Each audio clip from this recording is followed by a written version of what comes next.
welcome to Pvm&P TV. I'm your co-host, Chunkychan, and this is... Co-host BG Balls. Hey, yo, I just want to send a shout out to the Keep Pushing. Thank you for the shirt. Go ahead and follow them on Instagram at Keep Pushing. Just get the new gear and everything. So yeah, check them out. All right, so this episode is gonna be me and BG talking about the newest stuff out in Phoenix or anywhere recently. Yeah, anywhere. So by the way, how you been though? Because I know you started off with the colors though, man. We gotta talk about that. Oh man, what's so cool about colors is something different. I actually took maybe 2 years to mix this album. Yeah, that's something. Or beat tape, not album, beat tape, because I felt like Back of the Bus was going back to the times that I used to make music, and then I just like, if I'm gonna make something different, I can't go back to it. You know what I mean? True. I want to make something better and advance. So I decided to take my time on mixing on this track, and everybody liked it when it dropped January 1st, 2025, new year. Yeah. It was a project that was something that I learned is like, you know what? I can make anything. It's not one genre. I can make any subgenres, any type of music. And out of all the track lists, which one was the one that kind of like, that took everybody's eye? Like, I think Take Me. Yeah, I was about to say, because that was my favorite, because it was something different. It was Take Me, and then it was Take Me Out Tonight. That was dope. It was a really good song because me and my brother worked on that track. Oh, nice. Yeah, that's a fun fact, by the way. My brother was finding another sampling like sound to mix around with, and I kept repeating it. And then it was like, doom, doom, doom, that's what I want you, doom. Yeah. Do you know that part right there? He did the idea on there. Oh, okay. And I was just like, dude, that sounds better. It sounds so much better. I messed around with the melody or the sample, and it just sounded pretty good. Damn, Yeah. Yeah, because when I first heard it, I was like, you know what it reminds me of? Club Banger. That beat you dropped, Club Banger. That's what it reminded me of. Which one that reminded you of Club Banger? Take Me. Take Me? Yeah. It does? See, bro? It's kind of like a part 2. That's how I'm feeling. It's kind of like a 0.5. I want to say a 0.5 going to a part 2. But Yeah. I don't know, man. I low-key, I think it kind of is like a part 2 to me, too. Like, I feel like that sometimes, too, depending on what's going on that beat, because it have different sounds, Yeah, because when I was hearing it and like the beat tells, like, yo, I think this is the one because it's like something different. Other than all, like, Offline was dope.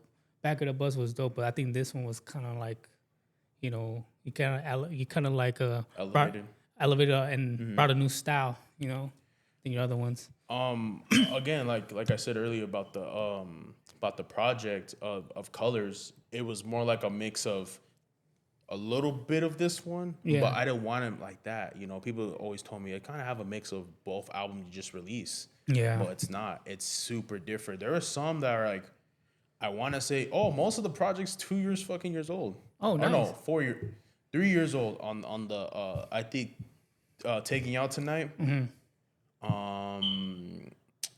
I forgot the other songs, dude. But most of them are almost 3 years old. Of the tracks, I just released it and then it's because I want to remix it and make it sound better. True. I go back to projects. This is what everybody should do. You should go back to projects that you were like, oh, this is a good mix, and then come back maybe 4 months later, remix it again and do it better, because it has a better sound when you remix the sound, remaster it, all that stuff, dude. It just sounds more beautiful. It's a little gem for y'all, just in case, you know what I mean? That's what I do on everything, That's every project I drop. I go on the track that I think is done mixing, it sounds good. I come back a month later on it, so you know what? I'm gonna remix it.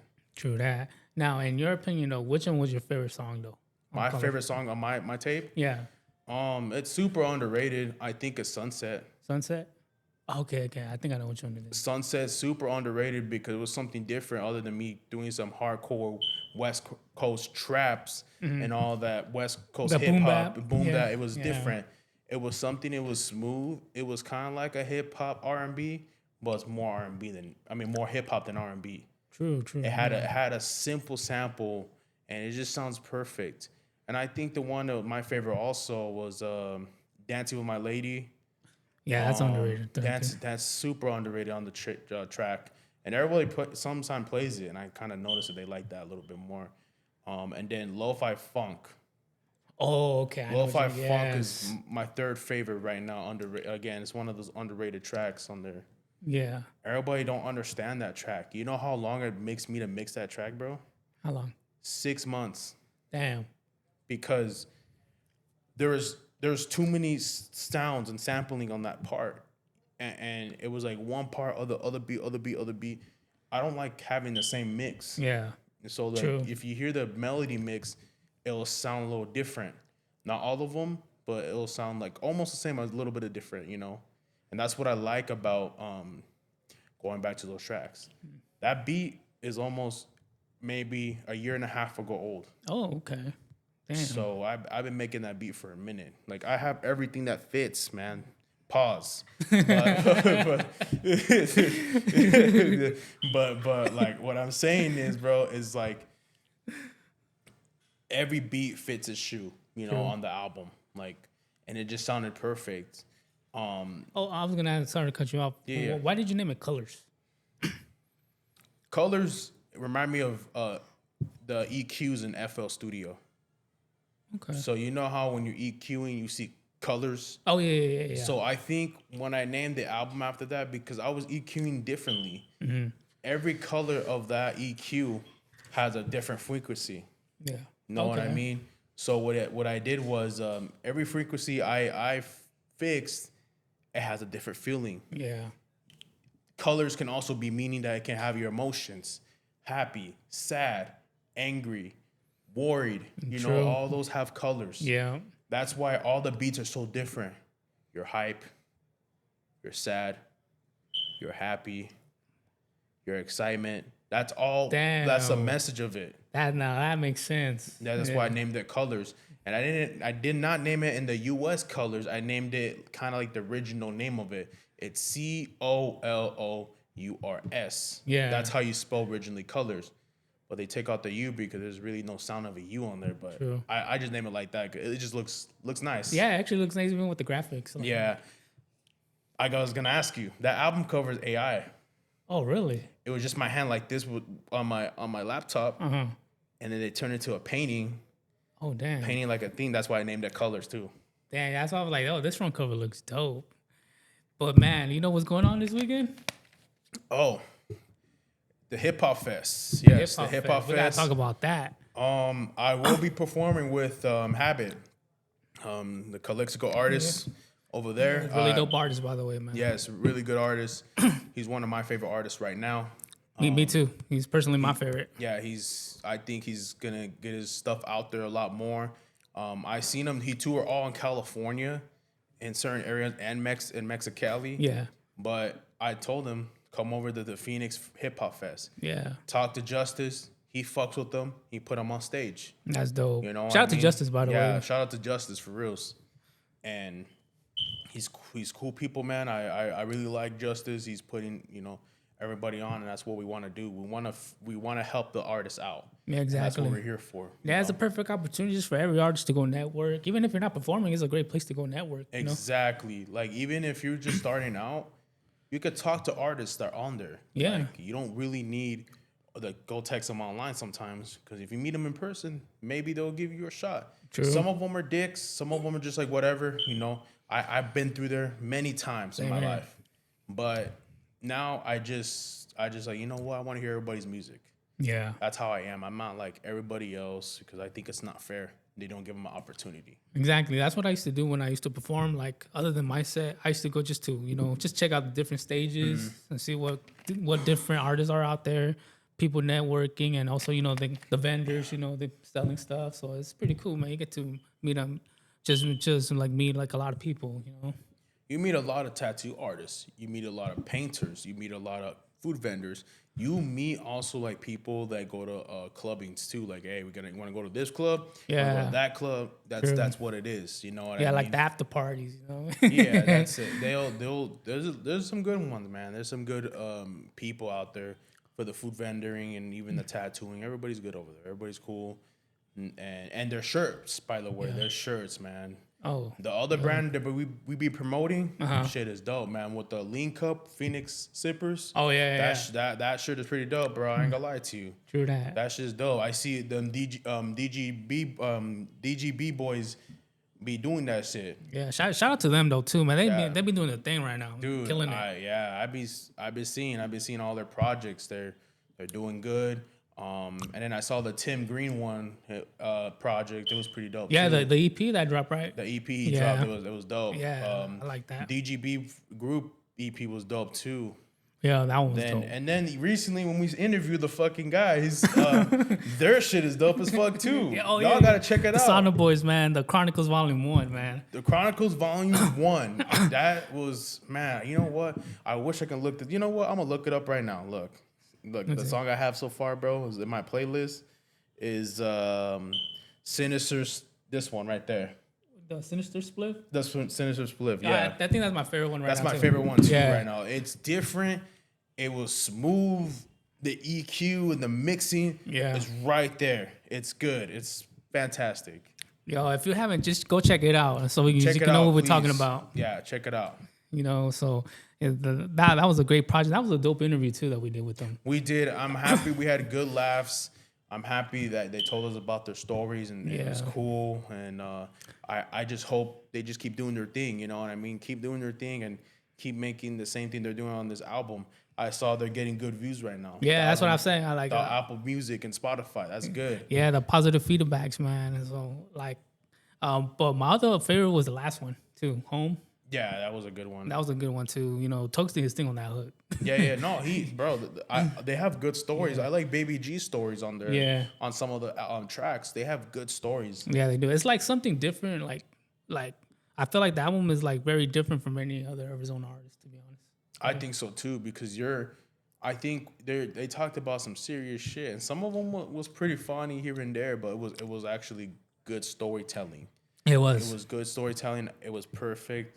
Mayo did his thing. Tokes did his thing. Like, it's dope. It's really dope. Yeah, it was really dope, man. But we have a special announcement, right? Oh, yeah. Oh, yeah. So, want to tell the people what it is? Shit. The album is going to be mine. And the album I'm making is my humble beginnings. When you start out as 17 years old, working with a Cali artist, and then you become working with other music, you decided to do your own project with other artists and call it The Humble Beginnings. Because that was my humble beginnings of me starting out working with Cali artists, then getting there and getting to know the artists. And now I'm making my project with every artist from almost some artists in Arizona and Cali. Do you want to name it? Some artists? Or? For now, we're gonna keep it as closure. I just want to be a surprise. Okay. No, I can't spoil anything else on the project. But so far, this project's 30% done. Okay. Meaning that the other ones I'm still mixing, and it's sounding beautiful. But I do got a single that's gonna be part of the album. It's called Downtown featuring Pedro. Man, that's gonna hit. Yeah, that track is. That took me almost, man, I keep saying they take me this and that, but honestly, it did take me a while to mix his vocals. It took me like a month, and it was done. It was beautiful. Man, Pedro did his thing on that, man. Like, yeah, I like the, when he mentioned my name, that was pretty cool. Like, you know, it was something different, you know, like, I'm not saying everybody has done that before, but, you know. It's just the way he did it. Yeah. Chunkychan is the drummer, is so fucking crazy. Oh, yeah, I was going to ask you, where did you get that sample? What? From Downtown, like, what was the sample on the hook? All I can say, bro, you're just on YouTube so much. You're always on YouTube all the time. You listen to all these just weird-ass music, bro. Just fucking weird, man. Like, imagine you're just super high as fuck, and then you're just like, dude, I'm just going to listen to random music. You just put it on shuffle? Yeah. I have a shuffle thing on my playlist on my phone. You just right there, dude. You know what I mean? I don't be like, oh, in this category? Nah, bro. You got me fucked up. I ain't gonna wait right there, bro. I just play random music, bro. Like, I just put music on YouTube. What's popular? True that. That's just what it is. So the humble beginnings, huh? The humble beginnings. It's gonna be a good project. It's me, engineered by myself, produced by myself. The artists I've been working with for a couple years now. True that. And that's what I wanted to do. I want to give the album that everybody been wanting. Yeah. Everybody wanted the Chunkychan album with artists on it. No more beat tapes. Yeah. Y'all motherfuckers got it too. Yeah, so, you guys got 3 of them actually. You got three singles. They're like, dude, make an album right now. Yeah. I've been hearing that all my DMs.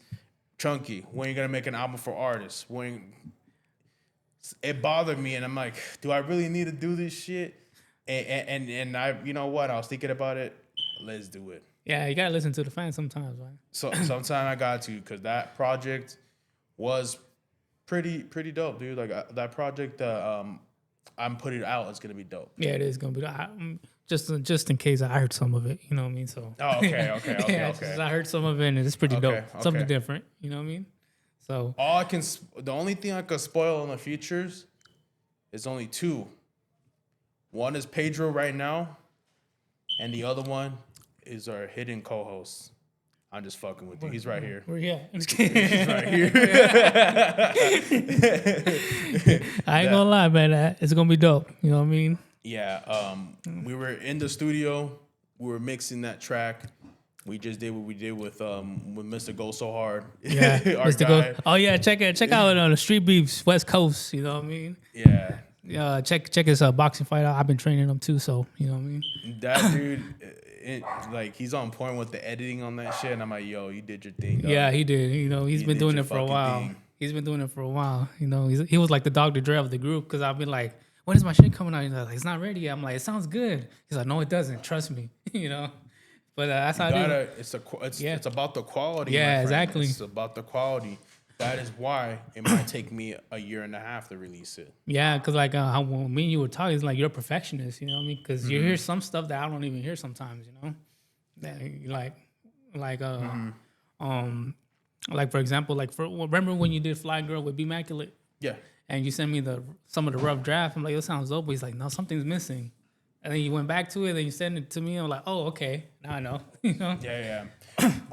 It's because, dude, like, every speaker is different. Everybody's gonna be like, yo, Chunky, that sounded stupid as hell. No, every speaker is different. Yeah. You know, like my studio speakers is actually better than everybody else's speaker that we use now, you know? Yeah, like, true that. Like our speakers we use in the studio can be better than all of the cars, right? And the speakers. Because it's already compressed. Uh-huh. So like I don't know if you guys believe in that thing in cars, they already have compressed speakers already. Yeah. That don't make you hear the bass that much, or that you hear more bass. Depends on what car. But when I was going back to the track, right? I was going back to the track. I wanted to mix it, and it took me a week at first. Yeah. I kind of half-assed it, and it's like, this don't sound good. Mm-hmm. Fly Girl was one of the hardest mixing ever because I wanted to sound naturally good. Yeah. I wanted a different sound on Fly Girl. And it was a different sound. It really was. It really was. And then that one took me 2 months to mix it. And actually, that song was really different than every other one because it was a love song, basically. That song was a love song. Yeah. Even though he was like, my bitch this, my bitch that. No, but I understand why he said it, though. But a lot of people were like, I thought it was supposed to be a romantic song. It's like, dude, you can be romantic. You don't get on Too Short's ass. Yeah. Shit. That's just crazy, dude. No, but I understand why he said it, my bitch, you know, because, you know, that's his ride to die. Exactly. That's my girl. That's what it is. Shout out to Immaculate, by the way, man. Immaculate, bro. Good lyricist, bro. He is. His pen is crazy when he's got them grown man bars, bro. Like, he really does, man. His music is so different. A lot of people tell him he kind of sounds like this and that, but I think he sounds like him. Yeah, because that's like something different out here in Arizona. Like, you don't hear like lyricists like that, you know? No, there's no poets, bro. Yeah. There's no poets. And there's not that much poets because hold up. It's because people are always on the West Coast stuff and this and True that. And I said it a couple times, man. But they always say, "Oh, I want this Bravo beat. I want this sound. I want this and that." Every engineer or Shoreline. or Shoreline, and that's what's his name? The guy, the Street New Plug, when he interviewed me, Yeah. he was just like, I don't know, man. He was just like, what do you think of Arizona not or have a sound? Do they have a sound? And then I told him that, and he's like, look, man, honestly, I'm not gonna lie to you. I think we're mixed around because too many people from Arizona, and you tell me this. You tell me this. No bullshit. Yeah.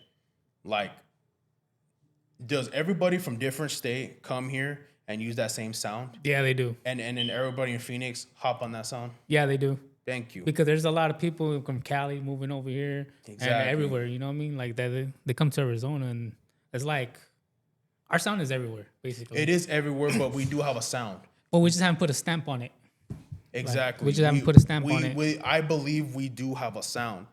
I just think we need to stop copying the type of beats. Yeah.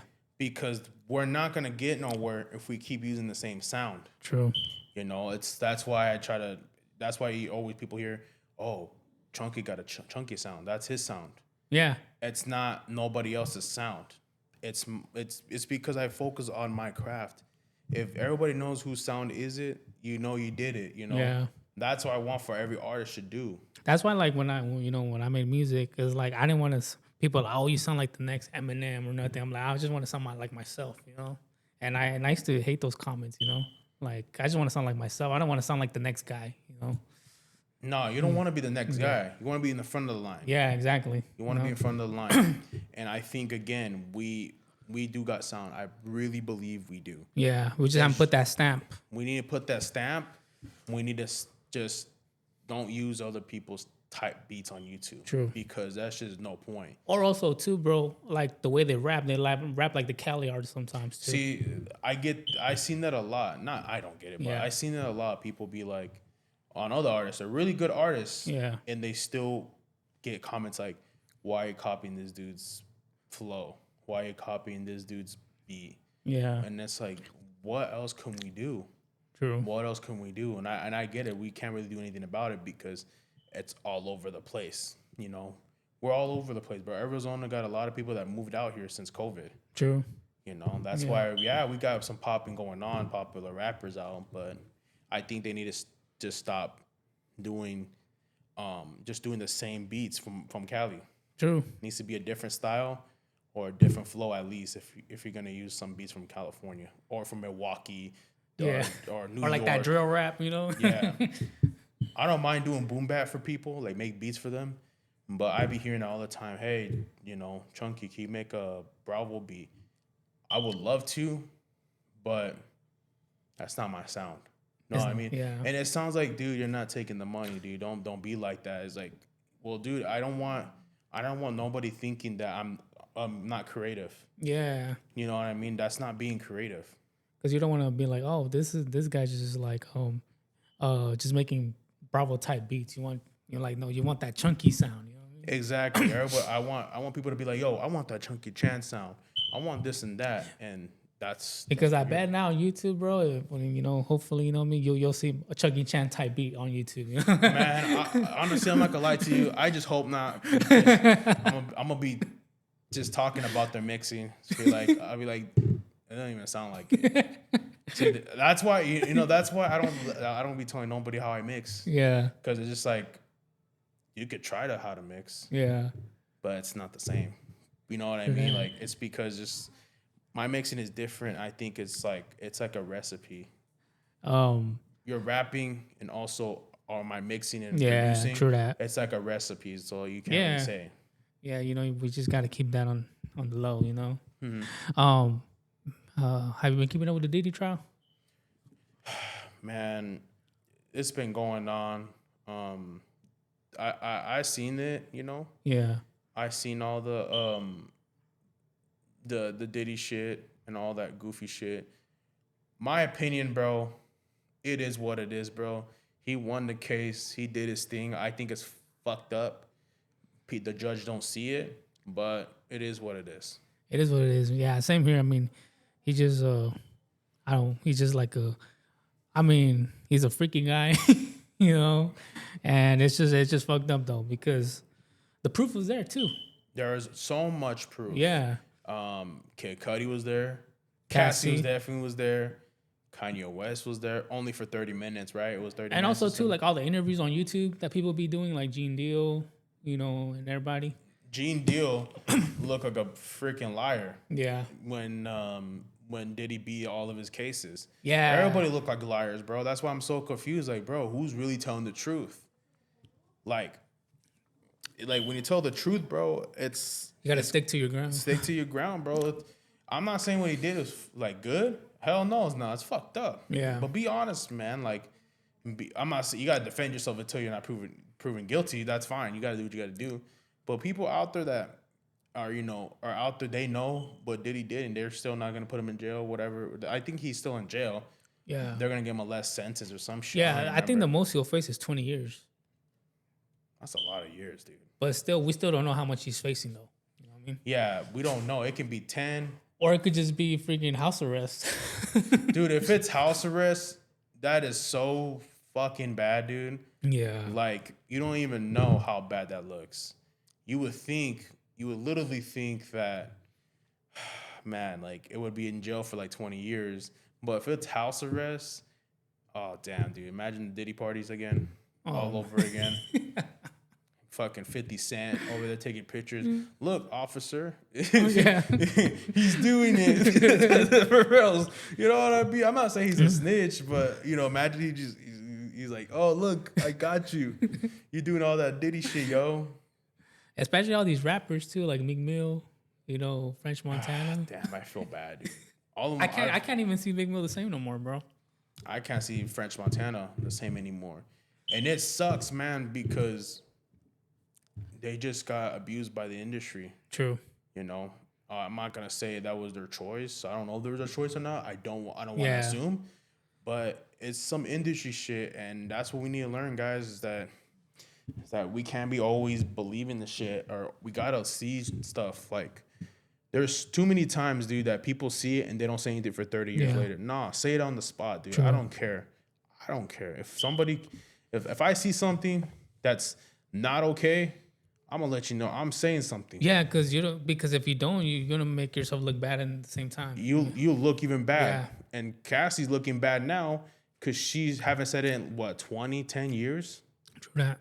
Because the kicking in the face. Like, imagine how many lies she had to say before that shit came out. Mm-hmm. Oh, I fell on some stairs. What? Yeah. You know what I mean? Like, oh man.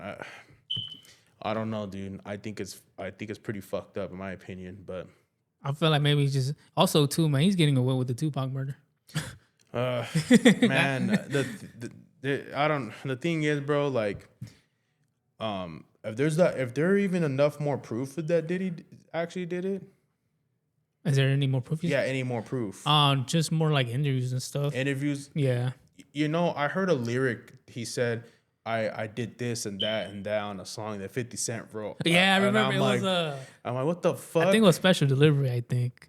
Yeah, I remember. That song was so fucking crazy, dude. And I'm like, damn, imagine he did it to Tupac and now everybody mentions it. What's his name? Keefy D. Yeah. Fucking straight out tells everybody, hey, he did it. Eminem too on that MGK diss track. Dude, I think J. Cole and Eminem are the only people are kind of like the newest generation of us that know that what Diddy did. Yeah. But did he do it? Did he do it? Did he do it or did he did it? Yo, bro, I just imagine when he comes home, he plays that song, Can't Take My Pride, Can't Hold Me Down. Oh no, I got to keep on moving. All right, hey, when he walks in the room, he's back now. Bad boy. Come out and play. That shit fucking crazy. Yo, man, no. But we'll be right back. We'll take a small intermission, and we'll be right back. We are back to P&V TV, and we just got finished talking about the P Diddy stuff. Yeah, the Phoenix Hip Hop Festival. Any news? Not that I know about. Other than like we talked about the Tim Green EP. Yeah. The music stuff. Mm-hmm. Diddy trial. Oh man, it's freaking hot as fuck right now, dude. It is fucking hot. Hell yeah, it is hot, dude. We hit 118 and this shit is crazy. Everybody should stay hydrated, by the way. You know what I mean? Because it's not no fucking joke, this heat. drink a gallon of water. And it sounds kind of wild, but I drink a gallon of water. Drinks a lot of Pedialyte too. Yeah, drink a lot of Pedialyte. Dude, it's fucking hot. Like it's so bad, dude. You showered and you smell like ass like 2 minutes later. True. It's so bad, man. I feel like I stink still, like a little bit. Yeah, I feel like I haven't showered in a day when you go outside. It just sucks. Especially going outside just to get something from the car, bro. You're like, nah, man. Oh, dude, I'm gonna tell you a funny ass story. Quick story. I left chapstick on there, bro. And it shit looked melted. I thought it was ice cream. It dripped like an ice cream too. And I'm like, oh fuck, that's my chapstick. Damn. I got in the car. It was pretty bad, dude. I had to clean my whole car again. I just cleaned it too, and chapstick just melted. Wow. It just looked gross. It just dripping. Damn. It was just like nasty as fuck, dude. Hell no. Yeah, even my Snickers just freaking it fucking turned into like just water. Yeah, that shit look like fucking Chocomig. Yeah, Chocomig, bro. I had to put it in the fridge. I was like, I'm gonna eat this later, you know? That shit look like some chocolate milk and shit. Yeah. Dog. Might as well get 5 Snicker bars, make some chocolate milk with that shit with ice, at least a little bit of ice, or put it in the fridge or something. You'd be straight, bro. But any shout outs or anything that we left off? No, I was gonna ask you. You got any projects you're working on? We're gonna keep that in the hush right now, you know. All right. You know what I mean? For sure. But for sure, hey, for sure though, man. I definitely got a track with you. For the humble beginnings, that's gonna be crazy. You know, we did the Nothing Gonna Stop Me. We did the West Coast Boundaries. Now we're gonna drop this new one. You know, whenever Humble Beginnings drops, and I want everybody to go check it out whenever it drops. This is gonna be a dope banger, something different. You know, that's all I could say though. You know, for now. I mean, you're talking a little bit too much for me. I'm just kidding. You're like, are you working for the feds? I know. Like, what the fuck? How do you know my tapes are fire? You know what I mean? But anyways, bro, not tapes. Pause if you're saying like that. The files. The files. Nah. I'm talking about music tapes. Yeah. But anyways. Was there any shout outs or something? Yeah.